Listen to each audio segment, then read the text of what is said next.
Bonjour, dans ma spiritualité au quotidien, les portraits, j'accueille aujourd'hui Patricia qui va nous parler de son parcours et de ce qui résonne pour elle en lien avec les aspirations de son âme, ce qu'elle met aujourd'hui en œuvre dans son quotidien, dans ses pratiques qui la font vraiment vibrer, ce que ça lui apporte et ce que ça apporte aux autres. Alors, Patricia, Bonjour. merci.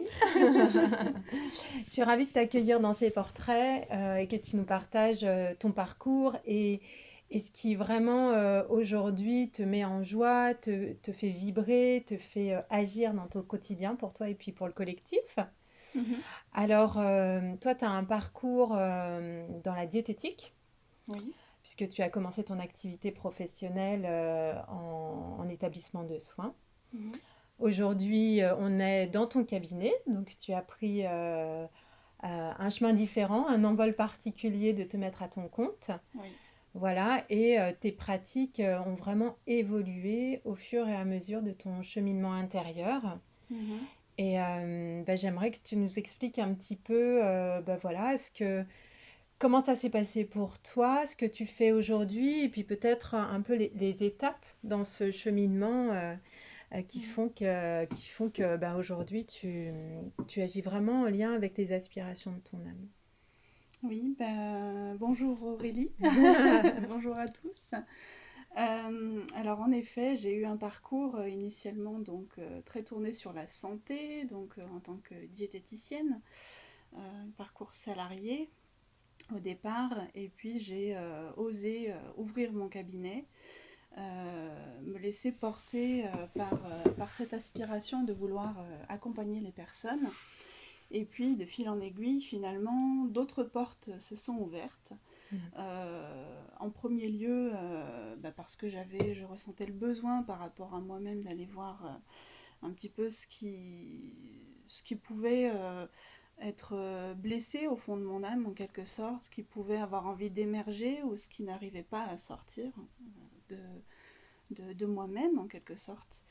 Et, et donc, de fil en aiguille, j'en suis venue à vouloir faire évoluer ma pratique, Mm. à vouloir apporter des nouvelles méthodes, d'abord à travailler sur moi et ensuite de pouvoir apporter de nouvelles méthodes dans ma pratique. Et puis je me suis aperçue que finalement les personnes qui venaient me voir, je n'arrivais pas forcément à les aider aussi loin que ce que j'avais envie de leur apporter, de là où j'avais envie de les amener, par mes outils basiques qui étaient l'alimentation simplement. Mm. Et donc ces nouveaux outils m'ont permis d'aller creuser dans des zones qu'on n'avait pas l'habitude d'aller voir et de trouver des réponses qui étaient parfois beaucoup plus parlantes, beaucoup plus libératrices que de passer que par l'alimentation en fait. Et ce que j'entends là, c'est que tu as dit que il y avait quand même un parcours, une recherche intérieure qui était effectuée en parallèle ou peut-être qui avait commencé avant, qui Oui, t'a permis aussi d'avancer sur ta proposition qui est vraiment en évolution, tu vas nous en parler. Mais est-ce que c'est vraiment juste ça, ce lien aussi de je vais vraiment à l'intérieur de moi, je vais oui, vraiment accueillir ce qu'il y a là, peut-être libérer ce qui a besoin d'être libéré, oui, etc., pour pouvoir me mettre à mon service et me mettre au service des autres, quelque oui. part. C'est ça, c'est-à-dire que j'arrivais à un moment où je sentais quelque chose qui bloquait, qui n'arrivait plus à avancer. Et je me sentais sans arrêt en remise en question de moi-même, de ma technique, Mm. de mes conseils, de mes accompagnements. Et donc là, j'ai rencontré différentes personnes, différents thérapeutes, etc., qui m'ont permis de comprendre ce qui se passait et finalement de comprendre les blocages intérieurs que j'avais. Mm. Et ça a permis de faire éclore autre chose. Mm. Donc ça a vraiment été d'abord un travail sur moi, et qui est sans cesse, qui est perpétuel en quelque sorte, qui pourrait Ouais. durer une vie, voire plusieurs vies, Voir plusieurs, oui, certainement. c'est ça. Voilà, j'ai avancé comme ça, j'ai cheminé, et je chemine encore, et je m'aperçois qu'au plus j'avance, au plus je creuse dans mon parcours, dans ma personnalité, dans des mémoires de vie, des mémoires familiales, dans des choses qui sont parfois très, très difficiles de prime abord et en général on n'a pas vraiment envie d'y aller. Ça nous fait un peu peur, mais en fait c'est tellement libérateur et ça nous permet un petit peu comme si on enlevait les couches d'oignons, de décortiquer, et de retrouver le cœur au final, à la fin, le cœur de tout, et puis de se dire bah ça y est, maintenant je suis moi, je suis pas, j'ai plus toutes les couches qui étaient autour de moi auparavant, et ça y est, je peux être la personne que j'ai envie d'être. Et donc ça, bah, c'est un chemin, et puis je pense que même lorsque l'on a redécouvert des parties de soi, on a encore besoin d'oser exprimer au monde, parce qu'après on est confronté au regard des autres, au regard du monde, au regard de ce qui fait qu'aujourd'hui la société ou les personnes ne sont pas forcément encore toutes ouvertes à ces pratiques-là, bien que ça évolue de plus en plus. Mais il y a ce chemin-là où on doit s'autoriser à être. Et ça, c'est un autre parcours qui vient après. Et justement, dans tout ce cheminement-là, est-ce que tu as eu des difficultés? Est-ce que tu as rencontré des difficultés, des choses à dépasser, peut-être qui viennent depuis l'enfance, je sais pas. Comment ça s'est passé pour toi et comment tu as réussi justement à, à dépasser tout ça? Hmm. Bah, les difficultés, elles sont arrivées au fur et à mesure et dès le départ, parce que la première difficulté, c'était de faire tomber la carapace. Ouais. Donc ça a été de faire tomber tous les fardeaux qu'on porte sur les épaules, etc. Et c'est d'ailleurs là où je me suis rendu compte que le poids prenait une autre dimension que juste le contenu alimentaire et juste l'activité physique, c'est-à-dire que j'ai pu vivre vraiment ça personnellement, de comprendre que finalement tout ce que j'avais appris ne répondait pas à toutes les questions que je me posais et ne m'apportait pas autant satisfaction. Et c'est là où je me suis dit, mais zut, je touche du doigt quelque chose, je prends conscience qu'en fait le poids donc prend une autre dimension. Et c'est là que j'ai enfin pu prendre conscience que certaines difficultés que je vivais, donc en premier la carapace, ensuite le fait, dans un milieu de santé, d'oser parler de choses différentes de ce que l'on a l'habitude d'apprendre dans ses études de santé, de médecine, de diététique quelconque.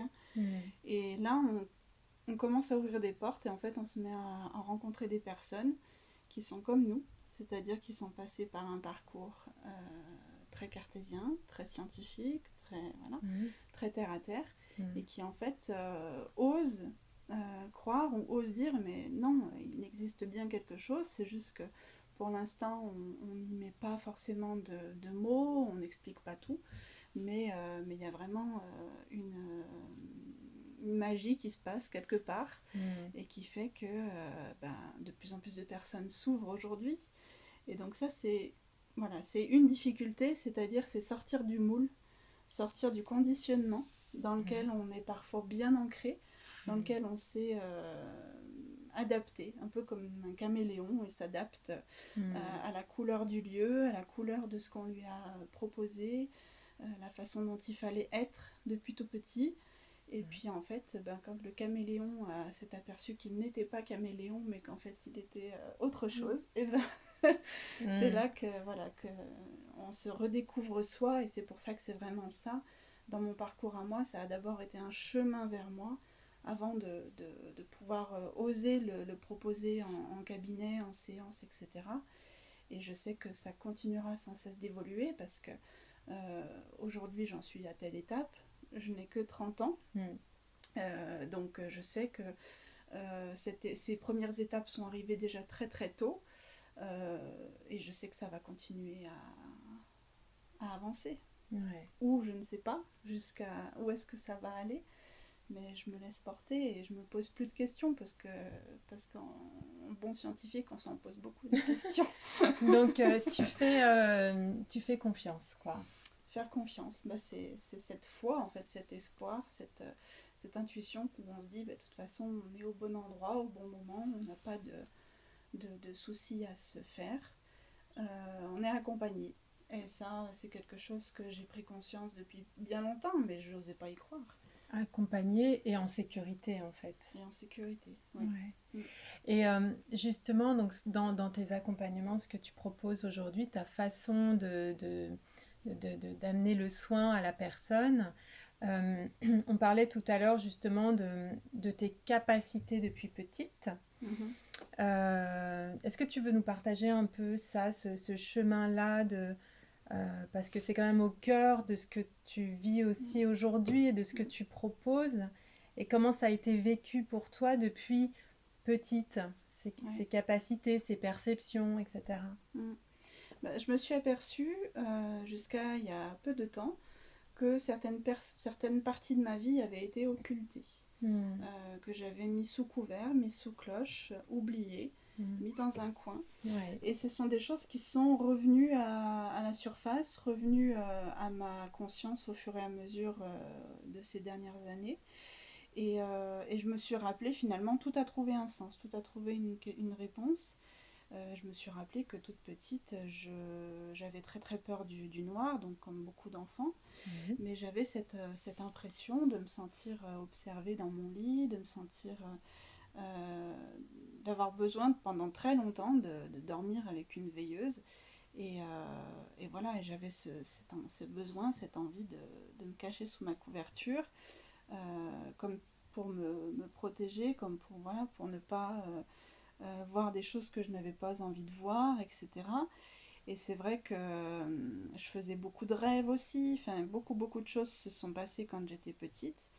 Je n'osais pas forcément en parler, ou alors lorsque j'essayais d'en parler, on me disait ça n'existe pas, ou c'est un rêve, ou voilà. Donc l'enfant de l'époque a voulu croire à tout ça et s'est dit bon bah ok c'est un rêve, donc je vais arrêter d'imaginer toutes ces choses-là. Et donc de fil en aiguille, les choses se sont refermées. Et on parle Euh, tu parlais du cadre tout à l'heure, justement, du oui, conditionnement, etc. Ça fait partie ça fait aussi partie de ça. de ça, ouais, bien Oui. sûr, ouais. Parce que finalement, je me suis aperçue de plein de choses. Je me suis aperçue il n'y a pas si longtemps que ça que finalement, depuis ma naissance, il s'est passé un certain nombre d'événements euh, que j'ai interprétés d'une manière avec mon regard d'enfant de l'époque. Mm. Et je me suis longtemps, je m'en suis voulu de beaucoup de choses. J'ai porté pas mal de fardeaux pendant très très longtemps. Et lorsque je me suis rendu compte qu'en fait ces fardeaux, je me les étais mises moi-même sur les épaules, j'avais fait moi-même le choix de les porter pour aider des personnes, pour aider des membres de la famille, pour essayer d'apporter un peu de joie au milieu d'une famille qui pouvait vivre des phases très difficiles par moment. Et donc toutes ces casquettes, tous ces fardeaux que j'ai pu récupérer au fur et à mesure, j'en ai pris conscience et c'est là que j'ai libéré tout ça, les uns après les autres. Et, euh, et donc voilà, ça a été un parcours depuis toute petite. Et puis jusqu'au moment où finalement le conditionnement était tellement fort que j'ai choisi de faire tel métier, telles études, etc. De travailler très dur au départ, voilà, parce que dans ma famille, la dimension du travail, la dimension du labeur prend une place très importante aussi. Donc au départ, j'ai fait comme ce qu'on m'avait appris. Voilà, j'ai essayé de reproduire une vie qui me semblait être la vie de telle manière, et il fallait qu'elle se passe de telle manière. Et je me suis rendu compte qu'en fait, c'était absolument pas ce qui me rendait heureuse, ce que je voulais faire. Et c'est Mm. là que finalement, j'ai fait comme une sorte de crise d'adolescence retardée, puisque j'ai voulu complètement sortir de ce conditionnement, de ce moule. Et c'est là que j'ai arrêté le salariat, j'étais à la limite du burn-out, j'arrivais trop loin. Je me suis dit non, je vais arrêter, c'est pas du tout ce que je veux faire, etc. Et voilà, et puis ça a été difficile sur le moment, c'est passé par des sacrés hauts et bas, mais en tout cas, le chemin en vaut la peine. Quand on arrive à comprendre, quand on regarde en arrière tout le chemin parcouru, Mm. c'est là où on se dit que finalement toutes ces peurs, tout ce qu'on voulait pas aller voir au départ, ça valait le coup d'aller les regarder en face en quelque sorte. Ouais. Et je te rejoins sur le fait effectivement il y a ces moments de transition où l'âme appelle comme ça, tu sens que tu es en décalage dans ta vie par rapport à ce qui se joue autour de toi, par rapport à tes croyances familiales, les croyances aussi de la société, le moule dans lequel on t'invite à aller. euh, et c'est vrai que c'est pas souvent, enfin souvent c'est pas évident en fait d'aller plonger parce que ça vient vraiment te remuer à l'intérieur. Mm. Et quand l'âme elle appelle comme ça, effectivement, il y a des moments où tu te dis, vais-je m'en sortir? Vais-je m'en sortir un jour ou pas? Et en fait, il y a toujours la lumière qui est là, en Mm. fait, qui est toujours là. Et ça, c'est juste magique quand tu sais, tu comprends que en fait, tu es toujours bien accompagné, quoi qu'il se passe. Et effectivement, il y a des moments d'épuration intérieure, énergétique, etc., où tu vas faire péter tes croyances, etc. Mais ça semble être douloureux, mais en fait, ce mouvement-là, il est tellement vivant. Mhm. Tu vois, Ouais. pour moi, il y a vraiment quelque chose de l'ordre du vivant, en fait, là-dedans. C'est-à-dire, Mhm. tu passes d'un état endormi Mhm. à un état de vivance, quoi. Oui, c'est ça. Et la joie qui est associée à ça, Mhm. quand ça commence à se manifester, que tu commences à le vivre à l'intérieur de toi et que du coup, dans tes pensées, dans tes actions, tu agis vraiment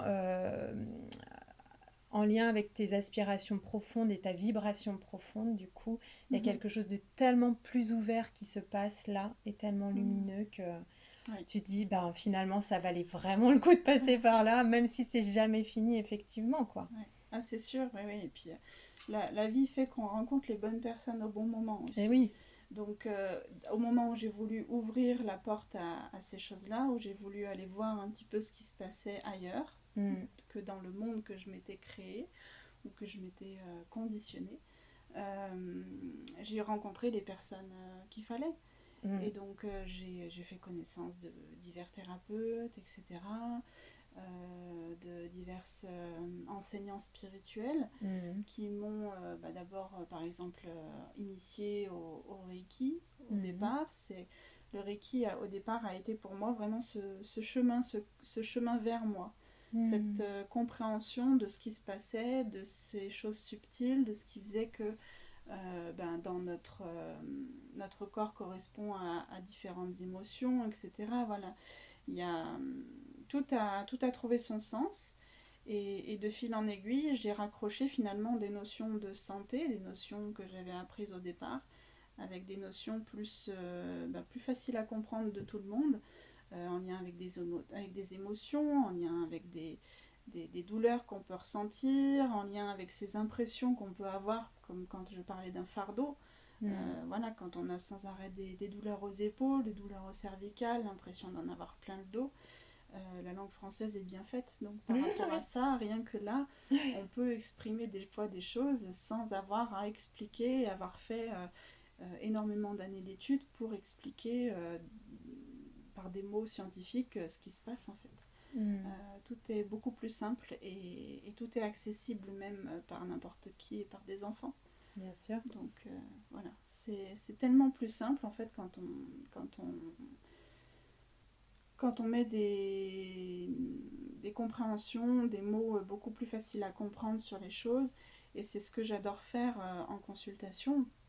Les personnes que j'accompagne, j'adore essayer de leur faire voir une autre vision Ouais. de ce pourquoi elles sont venues pour leur faire prendre conscience que finalement la solution ne se trouve pas forcément là où elles pensaient qu'elle était, cette solution. Mm. C'est-à-dire ouvrir le prisme de vision, ouvrir les œillères en quelque sorte, et se rendre compte que, par exemple, un problème de poids ne se trouve pas que dans l'alimentation. Voilà.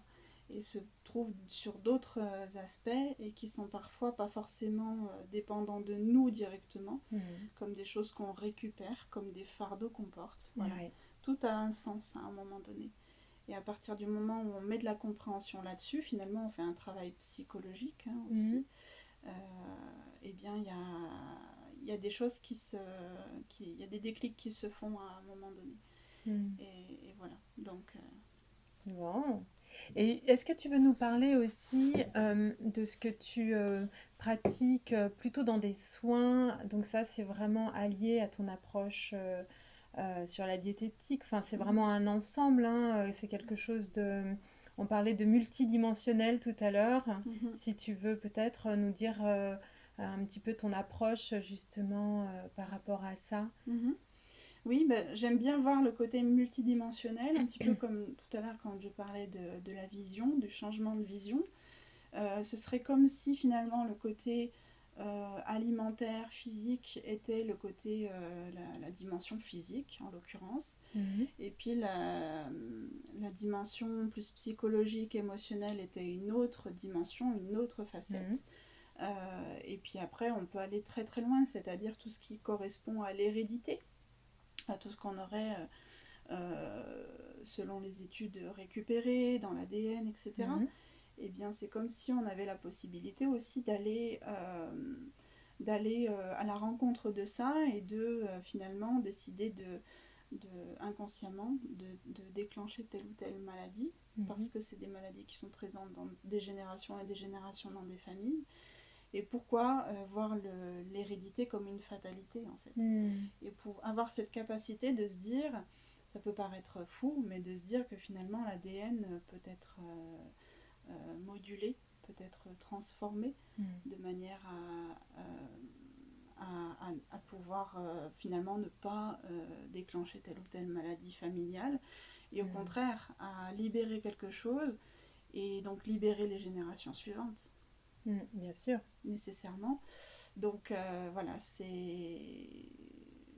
le côté multidimensionnel me parle bien parce que justement pour moi ça va tellement profondément au niveau cellulaire, des choses qu'on n'explique pas d'un point de vue scientifique, le fait qu'une personne réagisse à tel traitement et ne réagisse pas à un autre traitement, etc.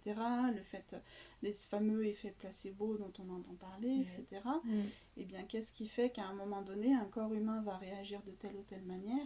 C'est bien qu'il y a un encodage qui se passe quelque part et qui fait que la personne va déjà accepter le traitement, rien que ça, ou ne pas l'accepter et en fait sa maladie a une raison. Donc le traitement, elle pourra prendre ce qu'elle veut. Si la maladie vient lui apprendre quelque chose, voilà, elle a besoin de passer par ce chemin-là. Et après, la possibilité de finalement travailler beaucoup plus dans le cellulaire, le moléculaire finalement, voilà, et ça peut aller très loin. C'est pour ça que je pense que on a cette ambivalence pour l'instant où on se dit, on touche du doigt quelque chose quand on commence à toucher à ces choses subtiles-là, et en même temps, la société n'est pas encore tout à fait complètement, en tout cas, ouverte. Tout le monde n'est pas ouvert. En tout cas, il y a une confrontation qui a lieu et qui fait que y a deux visions qui se confrontent.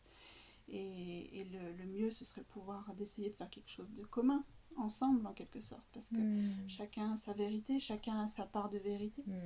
Et c'est vrai qu'il y a certaines vérités qui ne sont pas visibles, et pourquoi pas.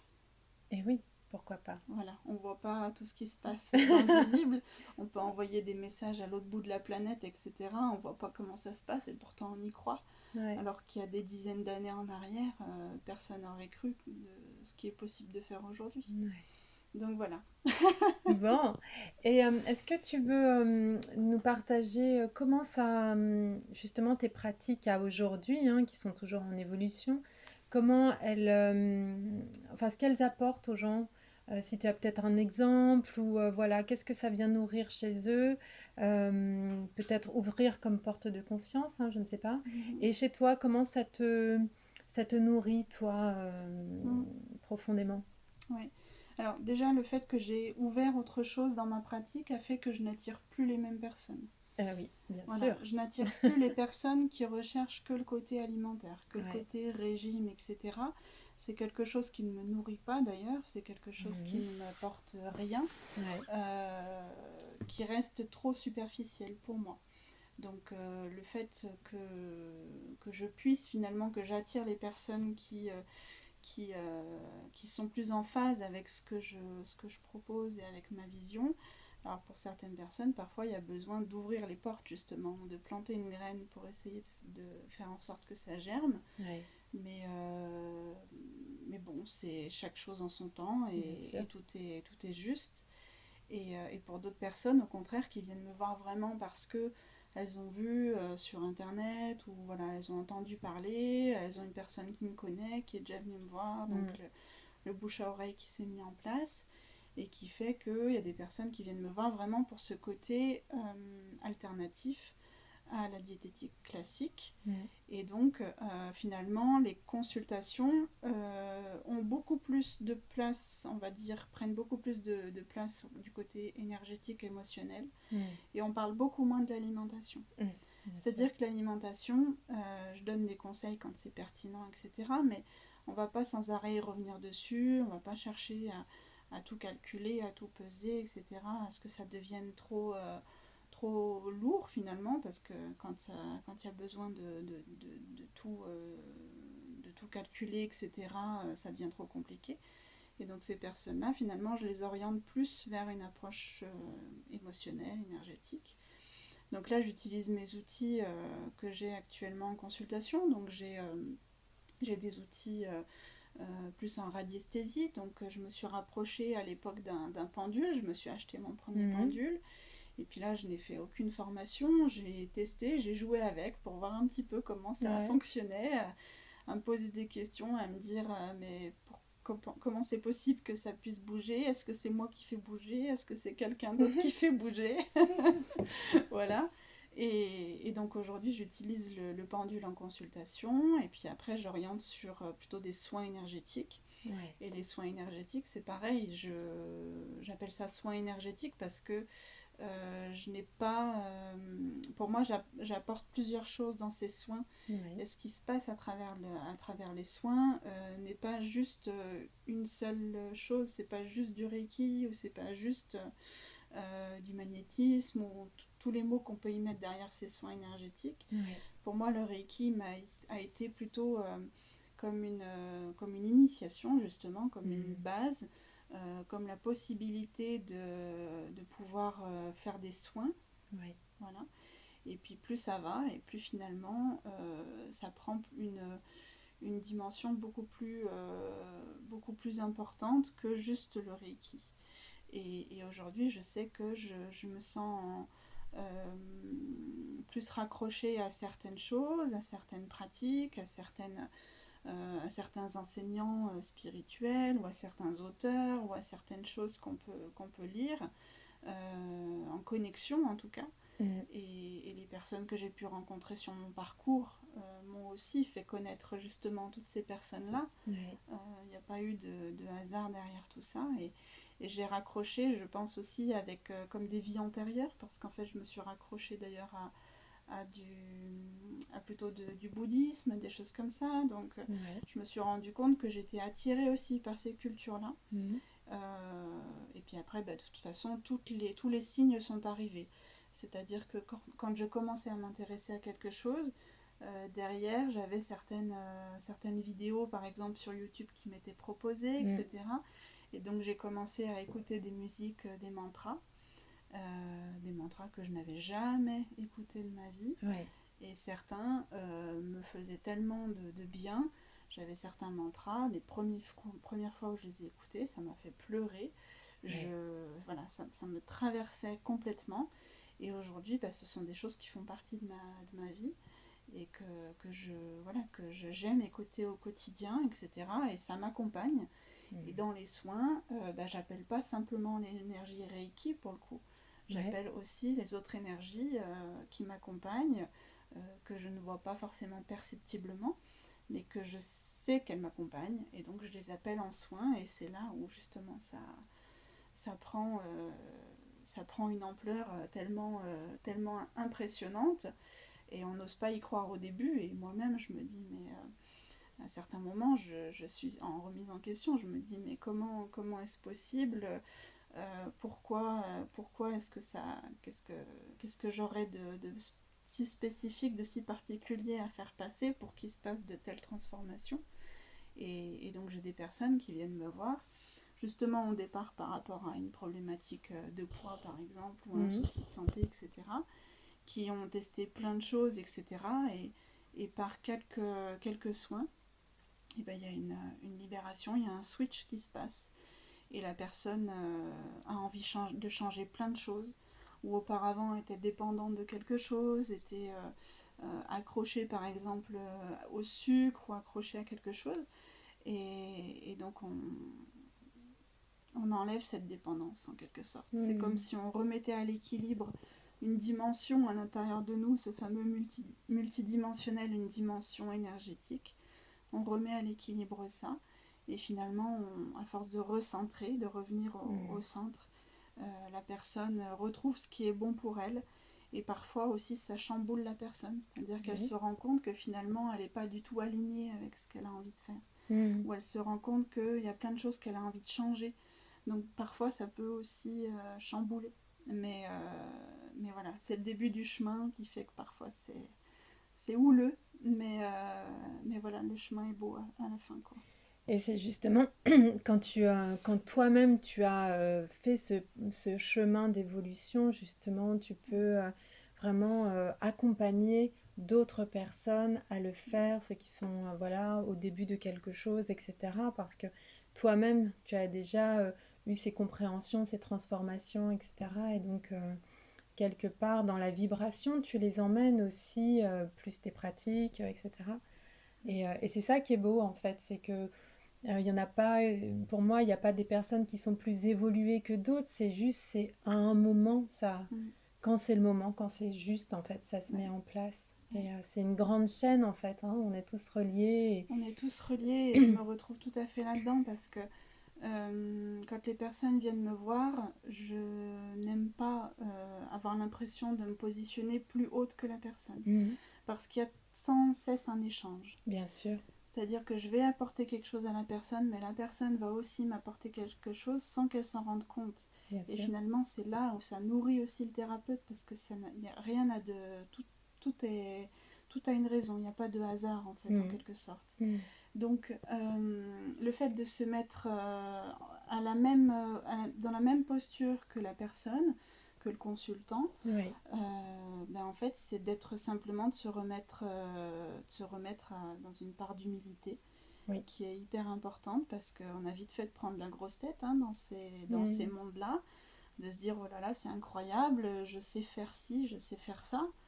Mais en réalité, pour certaines personnes, on arrive à faire quelque chose. Pour d'autres, on arrive plus difficilement à faire quelque chose. Pourtant, on a fait le soin exactement de la même manière.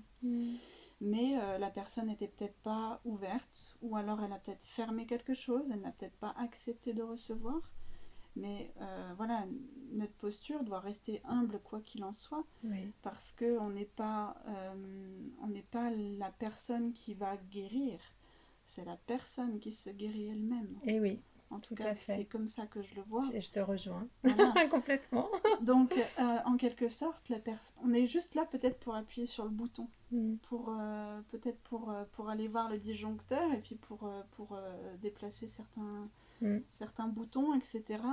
Ou pour aussi parfois permettre à l'énergie de descendre, à la lumière de descendre, et d'aller là où il y en a besoin. Et donc là où il y en a besoin, bah, ça va faire émerger à l'intérieur de la personne ce qui a besoin d'émerger. Et c'est d'ailleurs pour ça que j'ai des personnes qui, au bout de quelques temps, au bout de quelques mois, me recontactent et me disent je souhaite revenir vous voir parce que je pense à vous depuis quelques temps, etc. Et je sais que vous allez pouvoir m'aider, je ne sais pas pourquoi, mais je sais que vous allez pouvoir m'aider. Et voilà, et en fait, il y a ces petites intuitions comme ça qui se passent, où on se dit, ben, en fait, voilà, la personne vient nous voir et on a quelque chose à lui apporter. On ne sait pas toujours quoi, Il arrive quelquefois Ouais. que l'on se dise la personne a fait un tel travail déjà sur elle-même que nous, on fait pas forcément. Enfin, moi en l'occurrence, je ne fais pas ça depuis des dizaines d'années pour l'instant, hein, je fais ça que depuis quelques années. Donc je me dis, qu'est-ce que je vais pouvoir apporter à cette personne qui a déjà fait tant de travail, tant de chemin. Et voilà, on se remet dans cette tenue très humble de dire on fait confiance aux Oui. êtres qui nous accompagnent. Et puis là, on se rend compte que ça a été tellement intense, tellement fort, et en fait, après on remercie. On est dans une telle posture de De gratitude à la gratitude, fin ouais. qu'on se dit, en fait, merci de m'avoir fait confiance déjà à la personne qui est venue me voir. Et puis merci à ceux qui nous accompagnent de nous permettre de vivre ça ou de nous aider en fait sans cesse au quotidien, quel qu'il soit. Bon.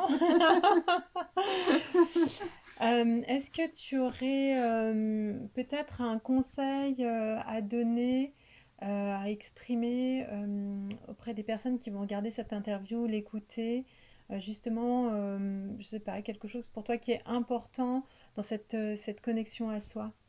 Mm. Pour moi, ce qui est important, en tout cas ce qui m'a aidé le plus, ça a été vraiment d'oser. Oser aller voir des personnes qui allaient gratter un petit peu à des endroits parfois au départ où on a un petit peu peur, où ça éveille des choses parfois douloureuses en nous.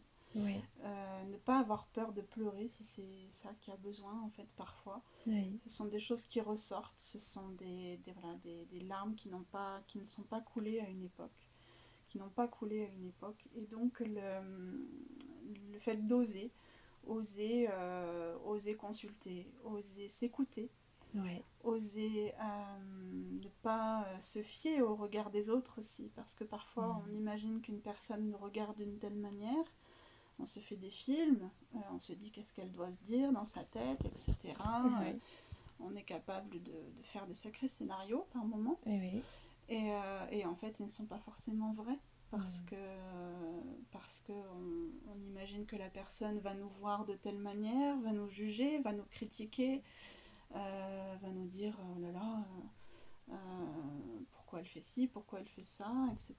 Et on Mm. peut se poser un paquet de questions.